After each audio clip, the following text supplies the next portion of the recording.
And we are like, Should we start on intro? yes, Okay. So today we have our esteemed guest, Captain Madeleine Habib, with us. Her name needs no formal introduction, but only ignites a spark of hope and resilience in this otherwise cold, unfamiliar, and indifferent world. She is an expert mariner and was captain of the flagship of Sumud Flotilla. Her ship name was Conscience, and it aimed to break the seas of Gaza and deliver humanitarian aid to the city that was bombed for about a year. The people were starved. Uh, in brief, we can say basically a genocide was going on there, and I would like to ask Captain Habib some questions from our side. Can I start, ma'am? Yes, thank you. Thank you for inviting me, and I'm happy to answer your questions. Thank you, ma'am. So, as we all know, that the journey of Sumud Flotilla was basically a watershed moment of our generation. We are all very eager to know that how this idea of a naval march with activists all around the world materialized. And what was your experience of being the captain of the flagship of Sumud Flotilla? So, there have been flotillas sailing to Gaza for more than 17 years, and it's not the first time that I've sailed to Gaza. In 2016, I was the captain of the women's boat to Gaza, and we sailed with 13 women to break the siege back then. And many other vessels have tried over the years. I think what really caused the spark for starting the global Sumud Flotilla was the People's March. And so when the People's March was stopped in Egypt and the people were not able to arrive in Gaza by land, they said, okay, we'll come by sea. And so the global Sumud Flotilla came from that. And it was organized really, really quickly. I was on the Conscience, which was part of the Freedom Flotilla. I mean, we're all part of the same movement. We're all part of the same group of people who care, but different initiatives left at different times. So the Global Sumud Flotilla started in Barcelona, then more boats joined in Tunis and more boats joined from Sicily.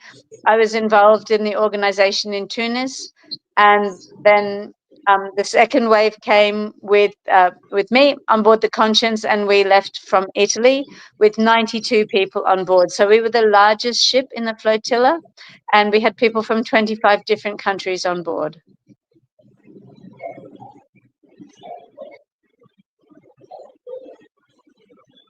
It was remarkable to know that you and 13 women were the very first people to initiate this journey.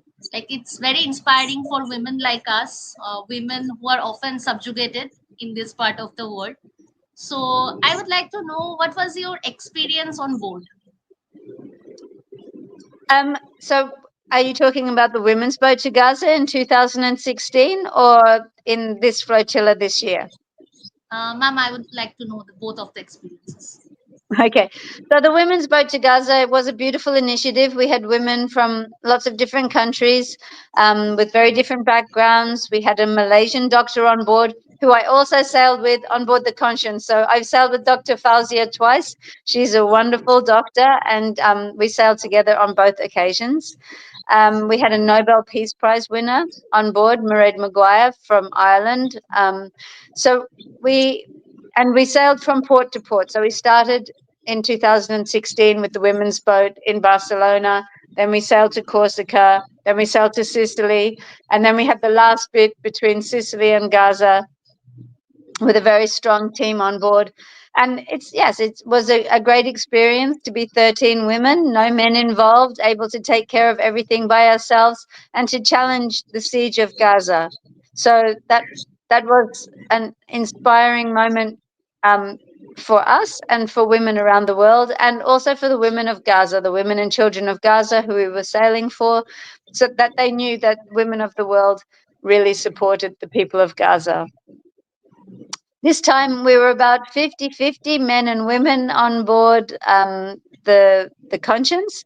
But again, a lot of women, and to be the captain of a ship like that is also, it's an honor and it's a challenge, and it's not always easy to be a ship's captain. Not everybody expects that a woman can do that job. And so we're always fighting stereotypes, and it's important to keep standing your ground. And sometimes, I have to say, sometimes that's exhausting, because you spend your whole career having to defend your right to do your job instead of just doing your job, and always having to prove that you can do it.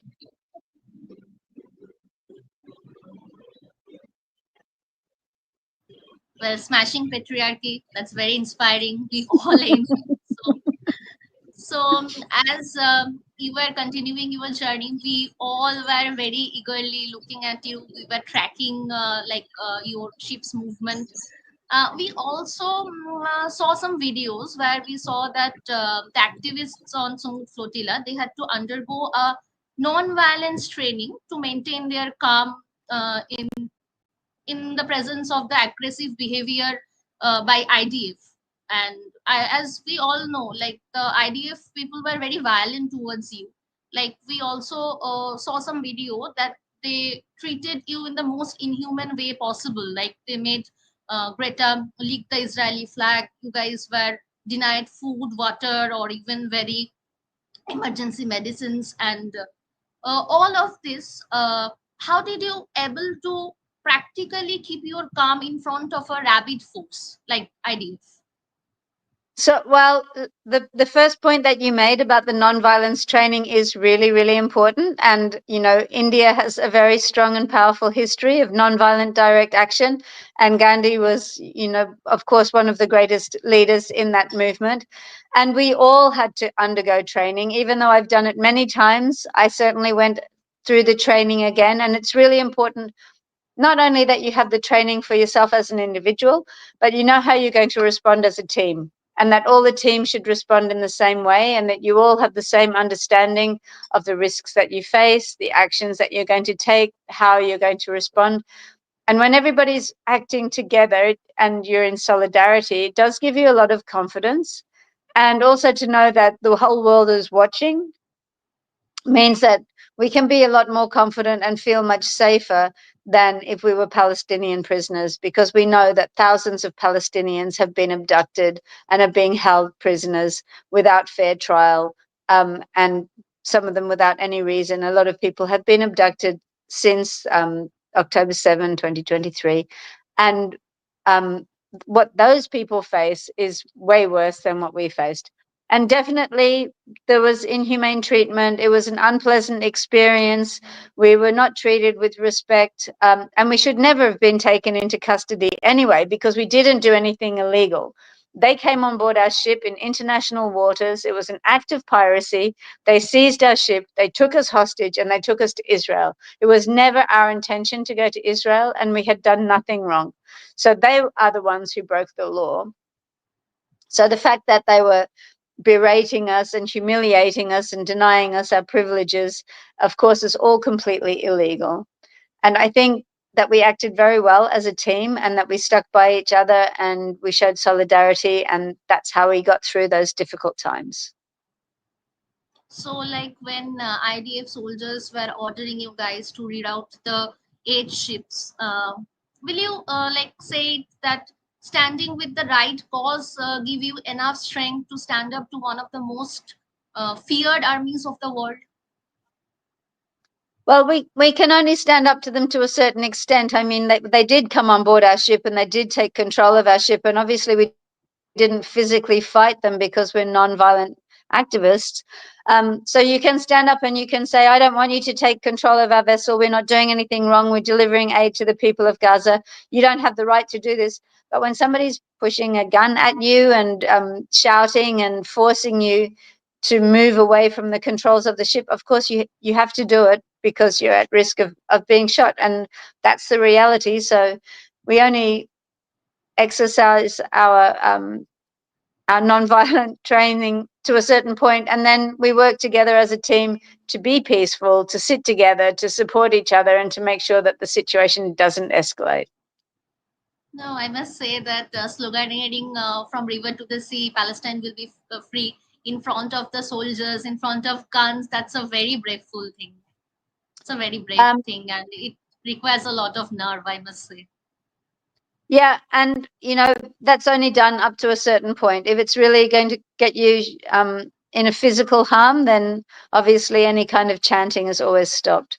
So on board our ship, we were chanting, "We are journalists and we are medics," because that's what we had on board. We had a big team of journalists and a big team of medics. We were carrying human aid rather than humanitarian aid. So we were carrying people who had been, and as you know, medics and journalists have really been unjustly targeted during this acute phase of the genocide.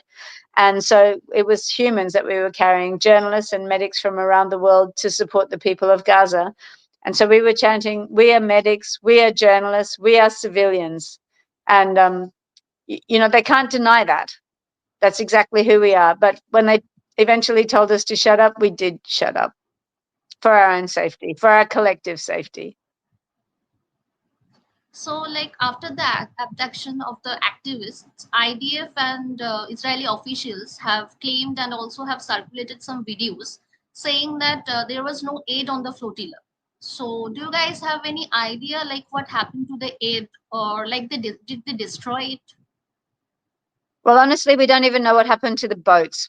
Now they're holding more than 50 yachts and the ship, the Conscience. So we have no idea what they're doing with the boats. We don't know what happened to all of the things on board. I mean, it's not just the aid that's on board. There's so many things that would be useful for Palestinian people, from communication equipment to desalination plants. There are so many things on board those vessels that would have served the people of Gaza very well. But right now, we assume that the boats are still held in the port of Ashdod, but we don't have any information. And we are also demanding that those boats and the Conscience should be returned to us because they were illegally taken from us. Yes, absolutely so.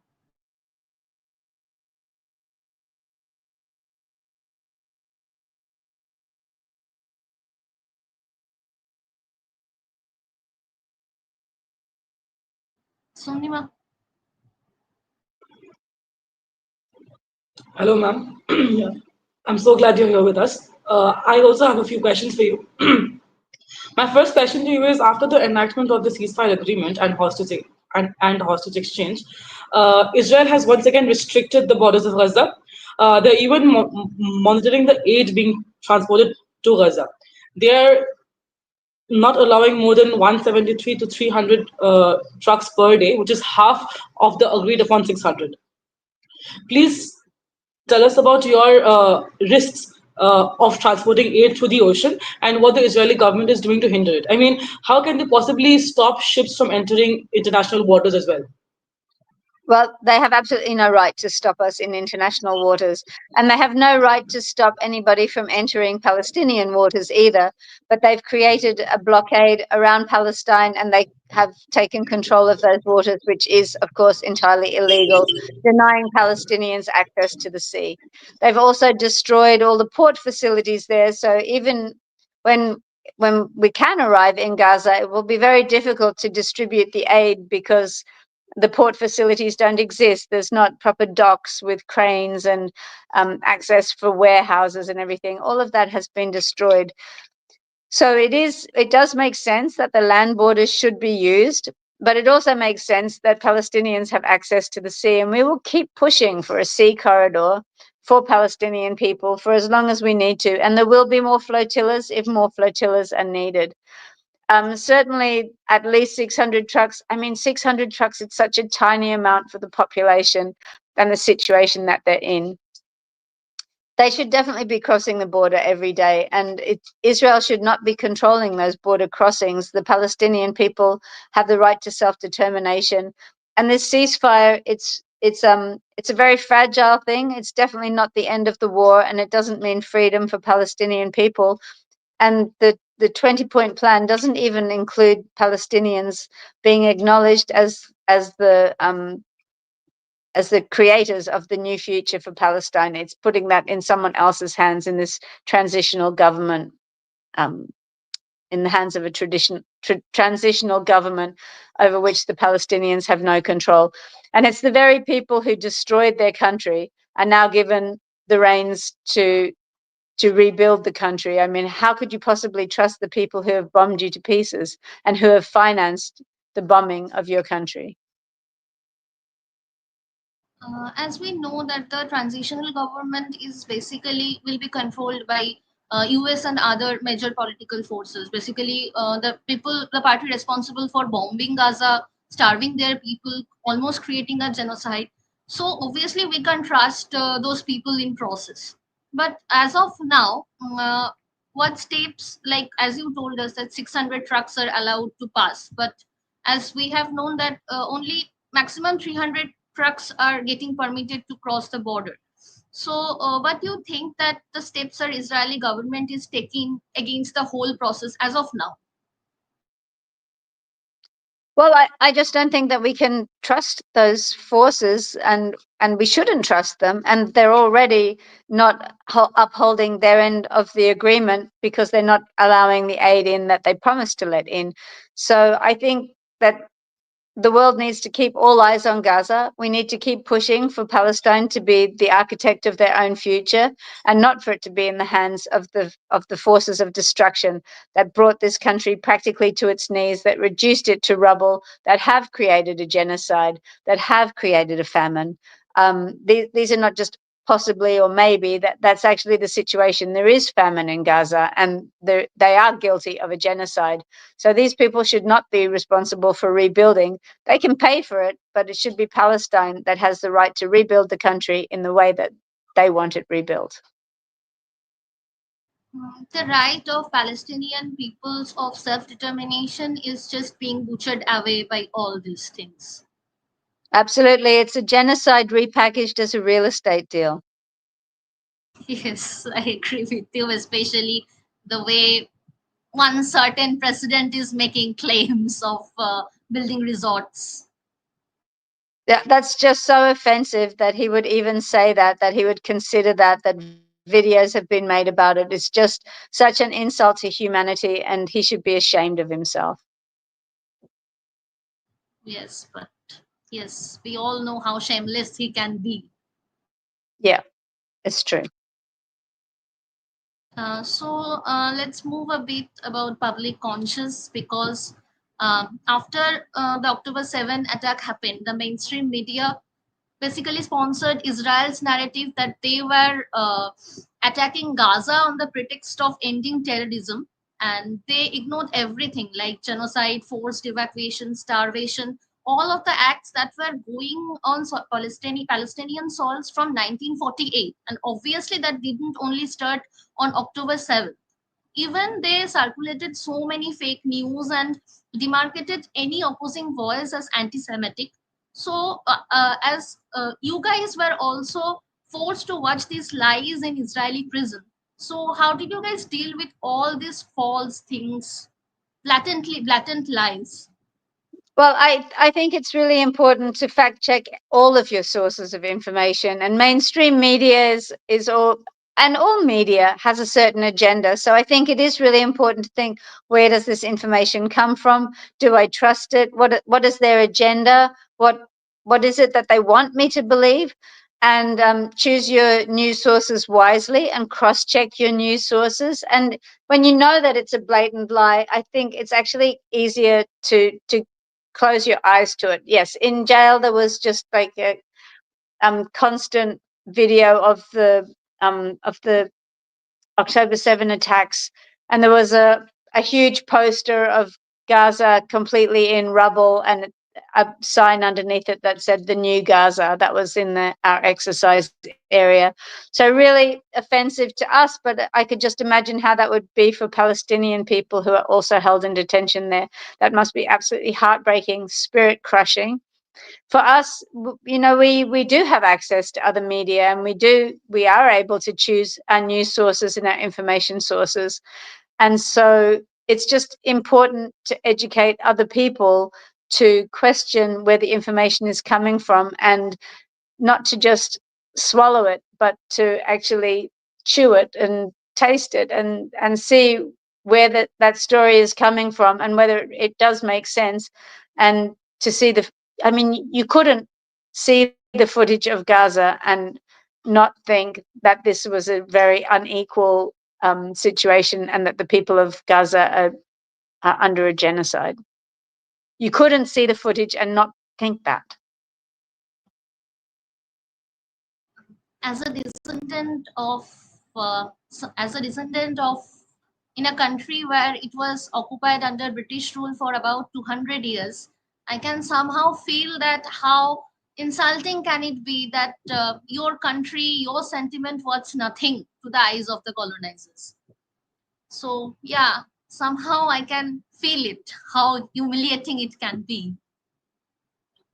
Yeah, I can imagine that it resonates in many countries that have been under colonial oppression and countries that are still under colonial oppression. And it's not as if Gaza is the only place in the world where wars are being waged and where genocides are taking place. If we look at Sudan, if we look at Congo, look at what's happening in Ukraine, in Haiti, in Yemen, there are conflicts all around the world. And it's difficult to give our attention to everything, but I do think that Gaza is a kind of touch point for humanity, and it's a focus for our times, for this generation. And I think that it has touched the hearts and minds and challenged the way that we look at conflict and the way that the world is responding to the actions of global governments. As we have seen how the big money and big media was working on the behalf of Zionist force and their narratives. So, how did you place your counter narrative to the mass, to the common people?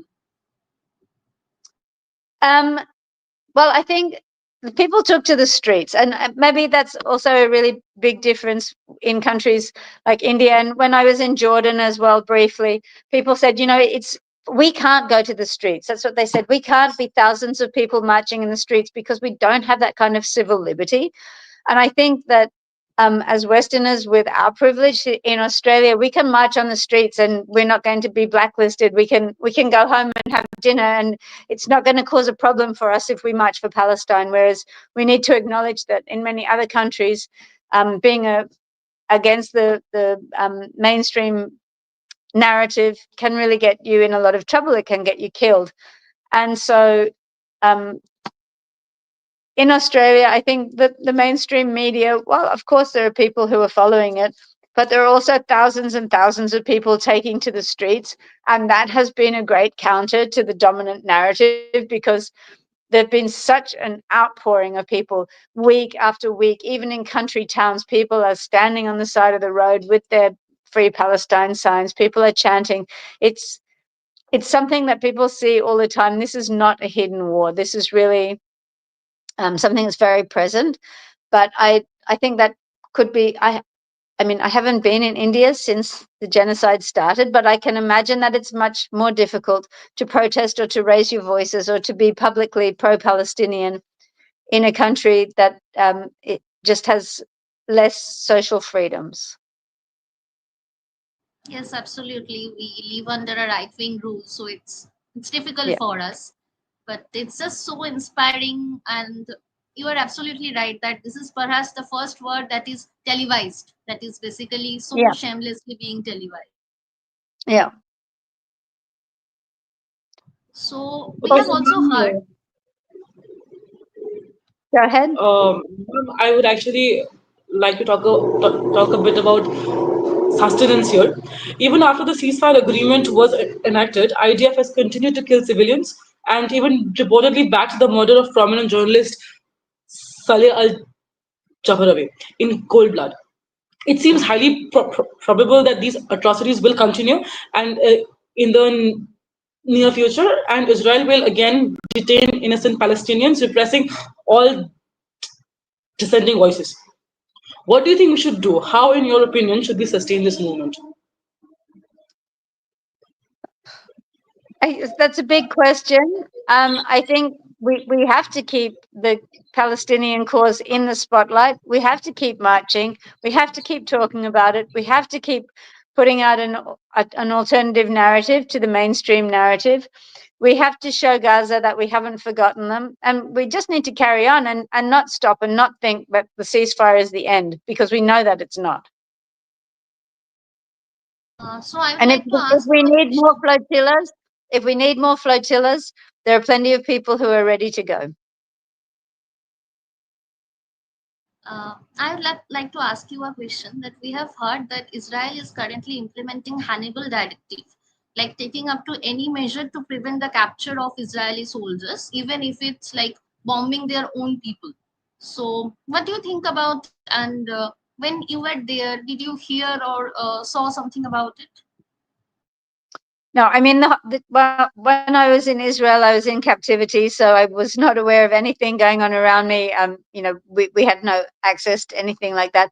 I haven't actually heard what you were just talking about. I don't I don't have a formed opinion on it because it's not something I know about. Okay. Sunil.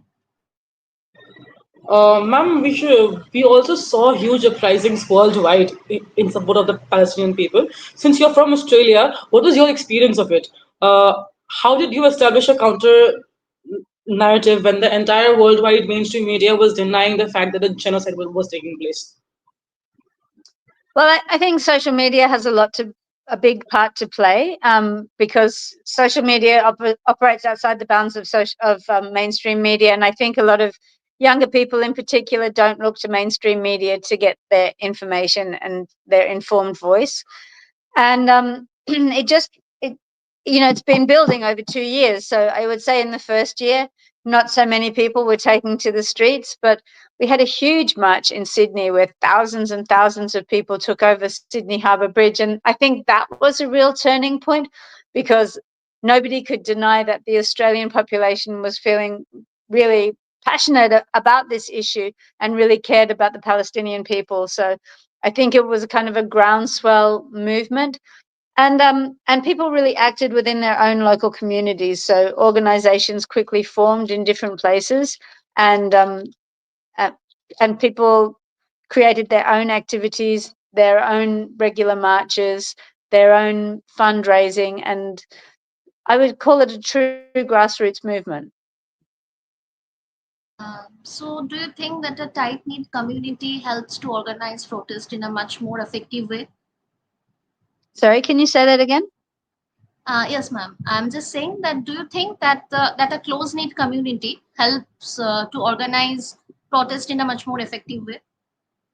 I think it definitely can help having a close knit community, but I also think that with social media, if you think of the Arab Spring, a lot can happen through social media, even though people are physically remote and maybe even don't know each other personally, but because of a shared interest, you form a bond.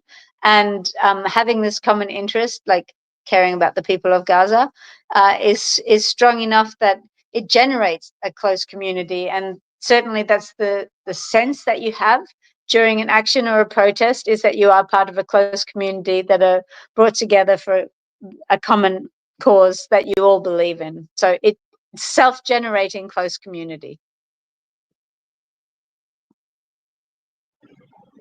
Ma'am, in our country too, right wing forces are strong both politically and in its social fabric.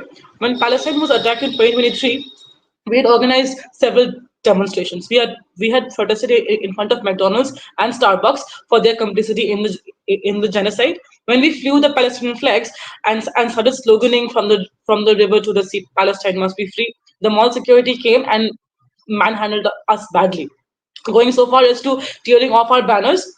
We had to block the streets, and police came to uh, resolve the matter.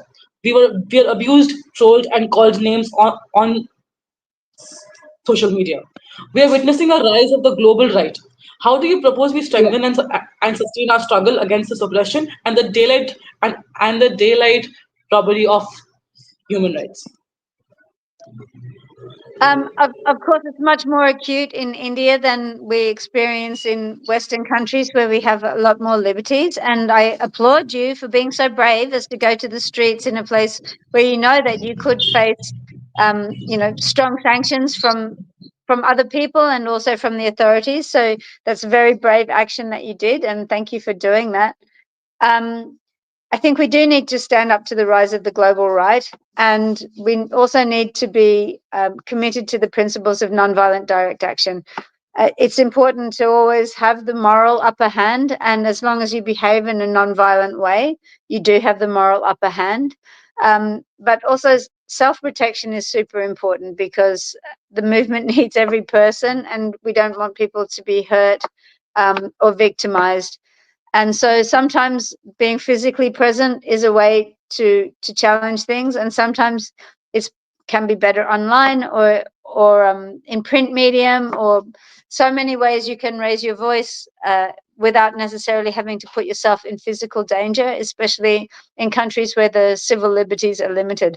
But we can't just give in to the rise of the global right. We do need to stand strong, and I'm really proud to know you now and to know how strong you're standing together. So thank you very much for inviting me into your conversation. I really appreciate that. And I'm proud to know young activists in India who are willing to go out on the streets in front of McDonald's and Starbucks and bravely challenge the dominant paradigm. So, ma'am, as we were talking about the rise of the alt-right and general government apathy towards the plight of the Palestinian people, what was actually Australian government's approach? So the Australian government has been extremely weak and not supportive of the Palestinian cause. Finally, Australia agreed to recognise Palestine, which I think in itself is kind of an insult because Palestine doesn't really need to be recognised. Palestine exists. But Australia, very late to the table, did acknowledge that Palestine exists. Australia did not walk out at the UN when the Israeli representative was speaking. Australia did not speak out when Australian citizens were illegally held in Israeli custody during the Sumud Flotilla. And Australia continues to invest and to trade with Israel. And so we have a big battle here as well. Even though we have a Labor government, which should be more left-leaning, they are really not supportive of the Palestinian cause, and they really side with Israel in this conflict. And in the geopolitical positioning, they are very much the underdogs of the US and not self-determined. And so it's an embarrassment to see how the Australian government is behaving, and it's something that I'm really speaking up about now. So the government is taking a middle approach where they are showing their liberal face in one side and the other they are continuing their trade and arms deal with Israel, the apartheid state. Absolutely. Yeah. So, like just as you said, that Australia recognized Palestinian state in 2025, and along with Australia, more Western countries like Netherlands, UK, they all Spain, they all recognize Palestine state in 2025. Do you think that it shows just Western hypocrisy and their legacy of colonialism? Yes, I think it's a very vague kind of move. I don't think that it really has much weight. I think it should have been done immediately, not shouldn't have to wait for a year and a half to decide whether you're going to acknowledge the existence of a country, which definitely exists. Um, I I I mean um, Australia is far removed from Gaza, and yet it's still very much complicit in the genocide and very much complicit in this attempt of a genocide. So I think that they've just shown a lack of independence and are really following the US and not being bold and independent, and they don't need to follow the US. We don't need to have trade deals. We don't need to be selling arms to Israel. It's not as if our economy really depends upon it. And so it is very shallow and weak and, yeah, siding with the colonial oppressors, which Australia, we are, well, settler Australia is a colonial institution, and our history has not been good in terms of Indigenous rights and land rights and the land and the people who belonged to this land before white people arrived. I would say that it's kind of perpetuating our national identity as settler Australians. Yes, the plight of Aboriginals people. You explained it so beautifully, ma'am. Ma'am, I think I have a final question. Last but not the least, how did you emotionally connect with this entire journey? I couldn't What was your emotionally emotion state? disconnect with it. That was my thing. I thought that after sailing to Gaza one time, I probably wouldn't do it again because it really is a draining experience, and it's quite chaotic, and it's a lot of responsibility to be responsible for a vessel sailing into a war zone. And then when the global Sumud Flotilla started happening, I was like, okay, I'm going to organize. I'm going to help deliver boats. I'm going to get things up and going, but I don't think I will sail with it. But I couldn't disconnect. And so when the conscience came online and I realized that they needed people with the captain's license, not just for yachts, but for big ships, that they needed me there, I had to go. I wasn't able to emotionally disconnect. And as soon as I arrived, I was like, okay, I'm in the right place now. I didn't question myself. I was questioning myself all the time until I arrived on board. And then I was like, okay, I'm actually where I'm supposed to be. It was kind of reassuring to arrive on board, even with all the chaos and confusion and things we had to overcome in order to get the ship ready to go. I felt, no, I'm where I'm meant to be right now.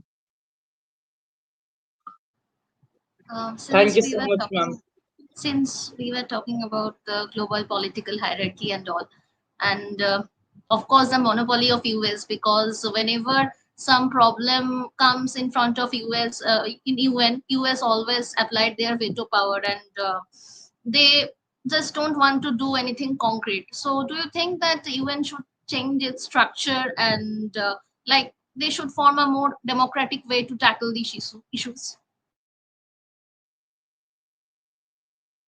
Yeah, I think that the UN is an antiquated and outdated institution and really not appropriate for our current global situation. I don't know if the UN should change or there should just be a different structure. I don't know if the UN is capable of changing enough to make a difference. Excuse me.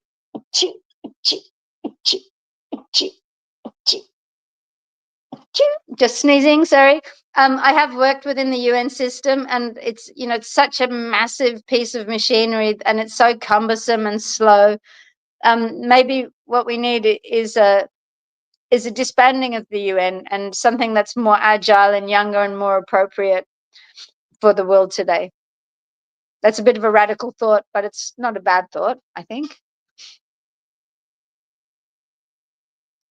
Ma'am, we have some questions from the chat, I think. Sunima, can you see it? No, I cannot see the chats. I think only the host I can. am I am reading the questions.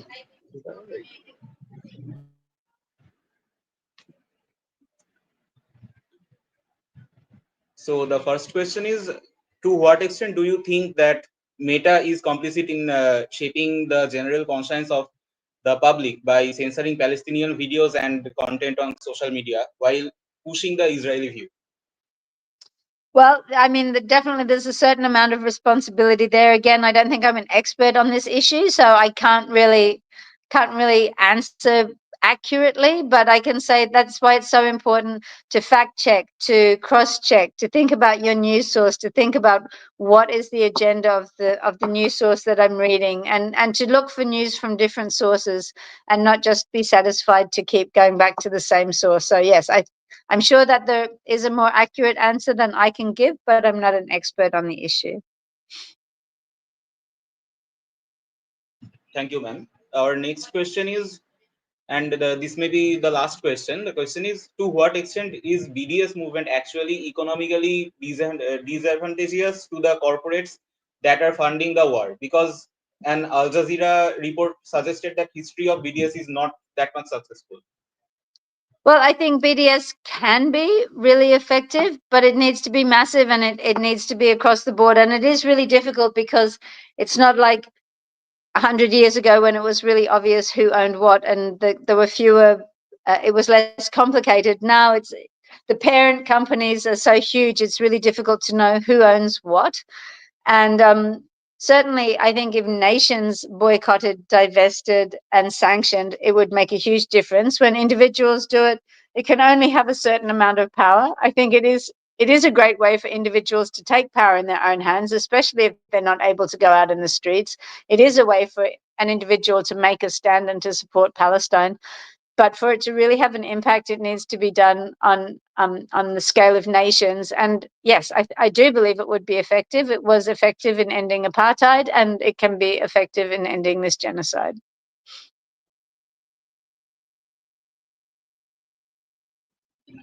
Thank you so much, ma'am. I think that will be all the questions. Is there something you'd like to share by your own?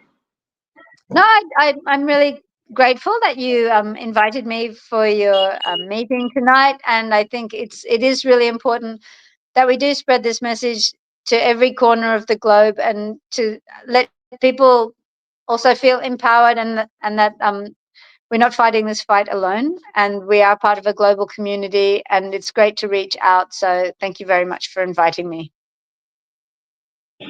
This was a wonderful conversation, ma'am. One thing which was obvious to us before we met today has only become more clear now, which is it didn't start on October 7th, and Yeah, it will not end with this ceasefire, and we shall never stop talking absolutely. about it.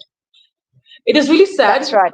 that our land, India, which has built itself from the ashes of imperialism, being one of the pioneers of anti-colonial struggles, still has people and media houses who sort of support the Israeli occupation of Palestine. It is sadder still that global that as global people here, we are witnessing a genocide being televised and almost sitting idle about it.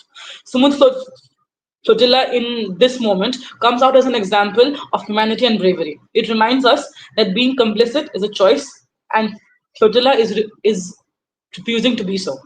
Thank you so much, Ms. Habib, for joining us today. We are hopeful that your words will reach people in a way that you intend. Long live People's Revolution. Thank you very much, and a pleasure to be to chat with such articulate people and so passionate. So thank you very much. Wishing you a good night. Thank you, Thank ma'am. you. Okay, bye bye.